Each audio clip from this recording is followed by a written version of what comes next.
So many investors are drawn to emerging markets in the hope of benefiting from higher levels of economic growth than seen in parts of the Western world. Carlos Hardenberg is one of the fund managers on emerging markets focused Mobius Investment Trust. And he joins me today to talk about opportunities in this part of the investment universe. So Carlos, thank you very much for joining us today. Thank you very much for having me. So it's been 3 years since Mobius Investment Trust was set up. How has it performed over that period? The Mobius Investment Trust has performed very well over the last 3 years.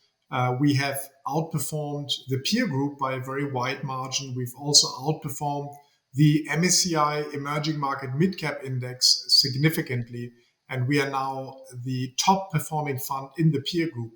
So the performance really came from stock selection in the medium-sized enterprise area in emerging markets. And of course, we have a strong emphasis on Asia.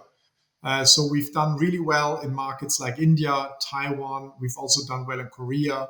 We've been rather cautious in China and have been carefully investing via the Hong Kong route. But also in markets, more difficult markets like Turkey, we had a very positive investment return. So overall, the results are very pleasing. And what is also pleasing over the last 3 years is that the active engagement, in other words, the collaboration, the partnership with portfolio companies has resulted in meaningful and measurable positive outcomes.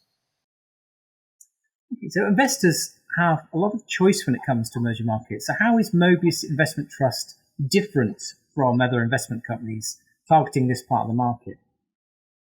Yes, that is a very good question. And the Mobius Investment Trust is, as a matter of fact, very different to other investment companies that are investing in emerging markets. And I suggest for anyone who's interested in the field, you can take a look at some of the larger investment trusts, emerging market investment trusts, and look at the top 20 holdings. There is a very high overlap between them and also between these strategies in the index. We have an active share, which measures the difference between our holdings and the index, of over 98%. So that means we are truly actively looking for investment opportunities, irrespectively of whether they're a member of an index or not. So that's the first big differentiating factor. The second one is we are more concentrated.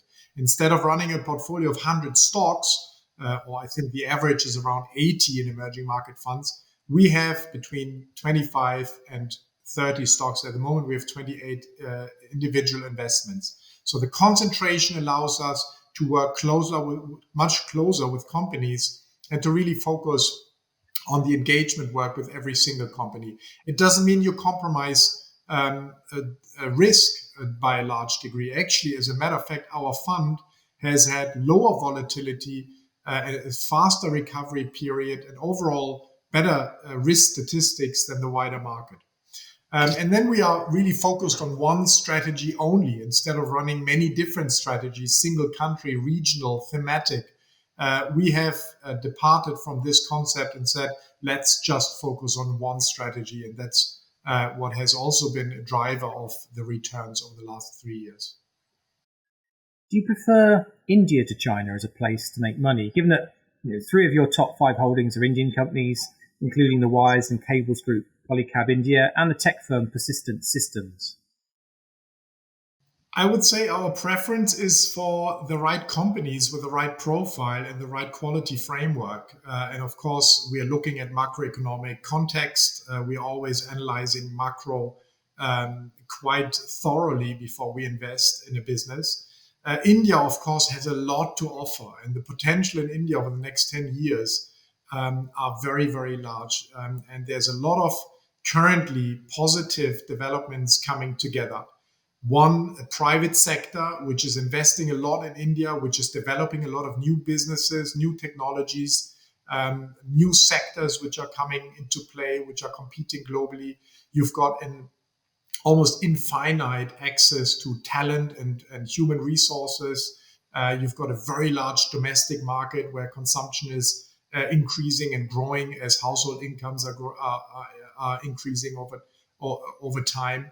But then also on the export opportunity, India has a lot to offer, and the government is doing a lot to facilitate trade, to open India more, open it up to become a larger player in the global economy.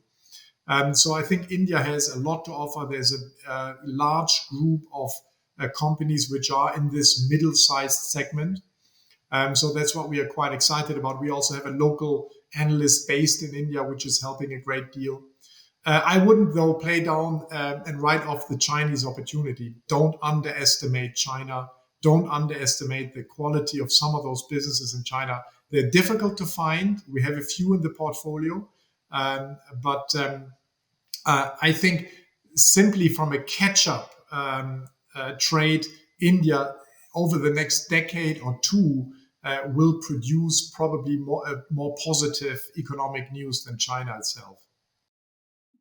And what's your outlook for 2022? We are at the beginning of a longer lasting recovery phase in emerging markets.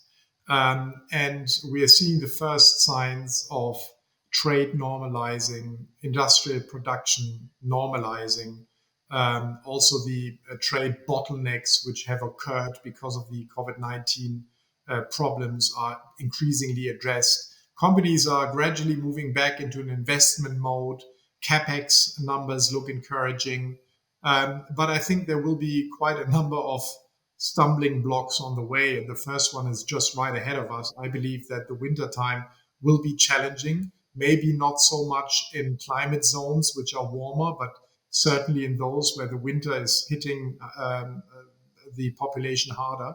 That will bring about probably territorial lockdowns again and certain initiatives which will impact businesses. But I think into 2022, I think there's a great opportunity where you have a good mix of strong macroeconomic conditions, a private sector that is willing and able and ready to invest and to go back to business. So I think emerging markets, as they are, also still from a valuation perspective, not really appreciated. And the innovation is not priced in. The real potential that these businesses have are certainly not priced in efficiently in the stock markets. I think next year should be a year of decent performance. So Carlos Hardenberg from the Mobius Investment Trust, thank you for your time today. Thank you very much.